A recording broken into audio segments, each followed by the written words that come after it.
I think Passion Spark is a good one because it's fun to do, and because of this, I actually know what I want to be in the future. Mm-hmm.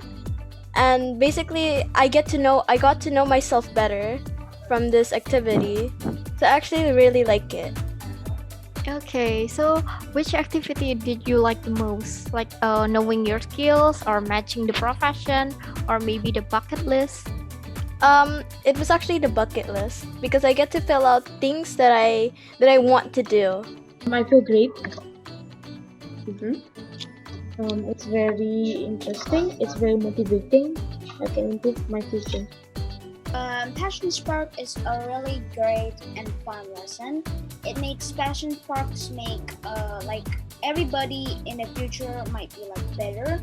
The favorite thing I think is about like the bucket list.